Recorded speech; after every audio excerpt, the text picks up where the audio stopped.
Pasopati 99.4 FM.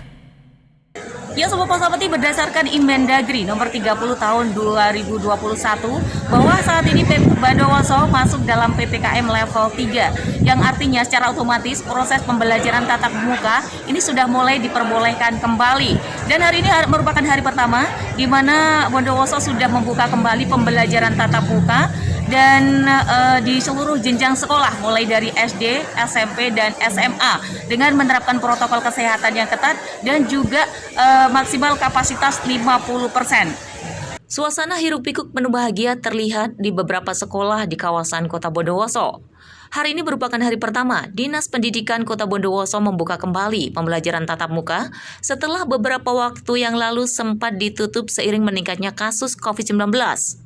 Berdasarkan instruksi Menteri Dalam Negeri nomor 30 tahun 2021, Kabupaten Bondowoso masuk PPKM level 3, yang artinya pembelajaran tatap muka sudah mulai diperbolehkan kembali. Terkait dengan pembelajaran tatap muka, informasinya untuk TK PAUD tidak ya Pak ya? Kalau sekolah lain, kalau SD, SMP iya? Ya, awalnya level 3 itu kan boleh masuk. Iya, level 3 boleh. Tapi kemudian kita kan tidak sendiri kebijakan saya. Ada tim gugus 19, di sana ada Polres, ada BPBD. Ketika berjalan, ya kami dipantau. Ternyata kalau TK pun tidak ada masalah. Orang tuanya yang nunggu itu kan gerombol dan belum vaksin. Sehingga atas saran Kapolres, Pak kan, oke saya hentikan dulu sementara sambil menunggu satu situasi level 3 ini. Kita kan tahu ya, selama ini mungkin naik, mungkin saya masuk tetapi dengan catatan yang pertama, orang tua yang nunggu harus menunjukkan kartu vaksin. Ya, harus divaksin semua itu. Yang kedua, tidak ada gerombol, harus ditata tempatnya. Sehingga saya tidak ingin ada klaster baru karena PTM terbatas itu. Jadi nantinya kalau belum bisa menunjukkan, Tak boleh masuk. tidak boleh ditunggu. Tak boleh ditunggu, biar sudah. Kami lebih eman kepada anak-anak, biar anak sehat. Berarti masih menunggu hasil evaluasi berikutnya? Iya, saya evaluasi. Ya, TK lihat ini kan terakhir sekarang. Oke. Apakah levelnya naik atau turun? Begitu naik ke level 2, tentu kami koordinasi lagi. Kami tidak jalan sendiri, ya tetap kami tunduk kepada tim gugus yang sudah ada. Kalau untuk SD SMP Pak, progres? Jadi tidak ada masalah kan, sudah masuk kan sudah. Progresnya seperti apa sampai sejauh ini Pak? Nah, sementara memang tadi sempat ada laporan juga bahwa anak-anak ini masih gerombol. Ya namanya anak gerombolnya bukan di kelas, tapi ketika pulang ada orang jualan ini yang Benar Pak. jualan. Nah, sehari ini saya buat nota dinas agar yang jual ini harus juga membantu lah pemerintah itu. Karena kalau jual di tempat, anak pulang pasti makan sudah. Solusinya bagaimana? Saya sarankan anak-anak membawa bekal dari rumah harus. Membawa bekal makan minum dari rumah sehingga makan di kelas selesai sudah pulang.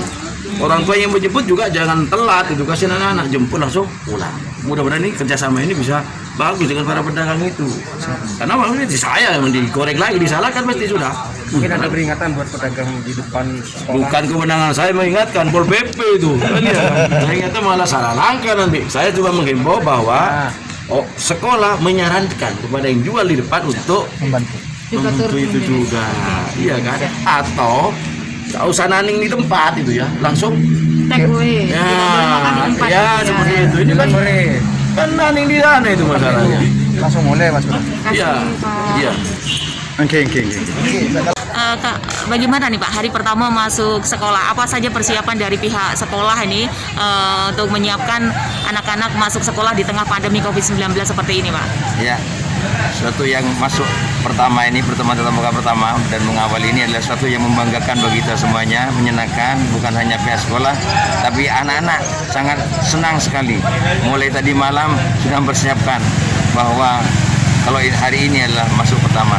Yang kami persiapkan pertama adalah matur kepada yang punya kita, yaitu Allah Subhanahu wa Ta'ala. Yang menurunkan penyakit adalah Allah. Kalau sudah matur sama Allah, lewat tadi malam sholat hajat dan istighosah guru-gurunya, insya Allah semua diamankan oleh Allah. Selain itu, ikhtiar kita adalah protokol kesehatan yang kita persiapkan. Dari hand sanitizer, cuci tangan, sampai masker kita persiapkan. Barangkali ada yang lupa membawa masker.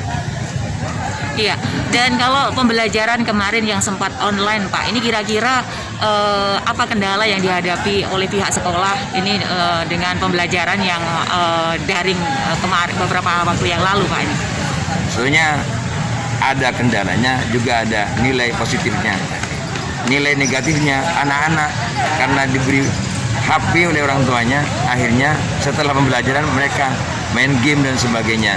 Sehingga saya kira waktu untuk belajar itu lebih banyak mainnya daripada waktu belajarnya. Di samping itu juga jaringan murid-murid kami yang jauh di sana, yang ada di bawahnya Gunung Piramid kemarin itu sempat tidak ada sinyal, malah ada yang naik-naik ke atas bukit di sawah itu untuk mendapatkan sinyal. Saya kira hanya itu Iya. kendalanya. Dan untuk saat ini nih Pak, apakah ini akan diberlakukan masuk setiap hari atau bagaimana nih Pak? Kita masuk bergelombang, bukan bersif tapi bergelombang. Artinya kalau sudah masuk hari ini, maka besok libur, Rabunya lagi masuk, begitu seterusnya.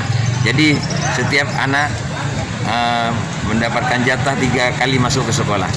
Iya. Dan untuk penjagaan jarak ini Pak, untuk satu kelas ini diisi oleh berapa orang? Nah, yang biasanya ada 40 kami separuh. Hari ini 20 anak satu kelas masuk. Besoknya 20 lagi. Setelah itu kita sterilkan.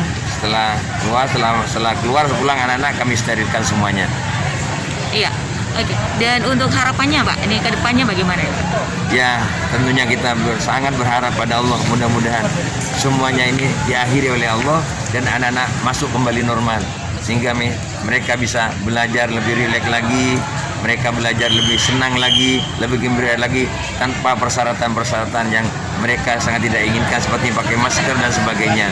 Ini mereka tidak inginkan sungguhnya, Tapi apalah daya, kita sekarang ini masih dalam masa pandemi, kita harus mengikuti aturan-aturan protokol kesehatan yang dikeluarkan oleh pemerintah maupun SOP yang kita keluarkan. Perasaan adik ini hari pertama masuk sekolah nih? Seneng sih, soalnya kan pembelajaran jadinya lebih mudah karena secara online kan, dan sistemnya juga 50%, jadi di kelas juga ada jarak untuk ini social distancing juga, jadi aman sih. Terus kita juga sekolah sangat meningkatkan prokes, jadi setiap ada terlihat siswa yang tidak menggunakan masker itu pasti akan ditegur. Tadi juga ada pemberitahuan untuk meningkatkan prokes lagi. Ibu, saat ini anak-anak kembali diperbolehkan masuk sekolah, Bu? Alhamdulillah sekarang sudah bisa masuk sekolah.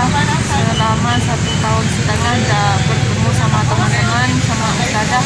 Sekarang bisa bertemu sama guru dan ustadzahnya dan sama teman-teman. Senang sekali bisa masuk sekolah.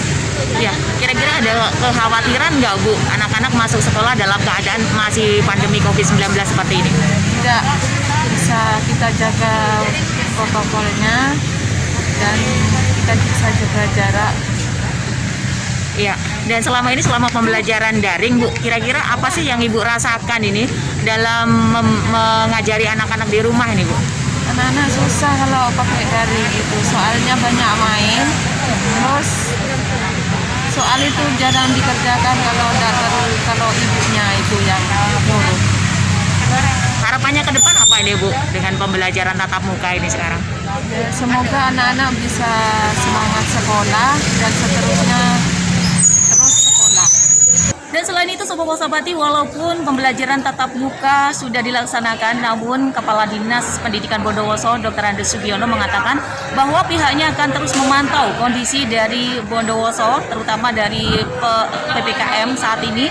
Jika nanti akan ada perubahan level PPKM di Bondowoso, maka pihaknya akan melakukan koordinasi dan untuk mengambil kebijakan baru terkait dengan pembelajaran tatap muka. Yosi melaporkan dari SMP Negeri 3 Bondowoso.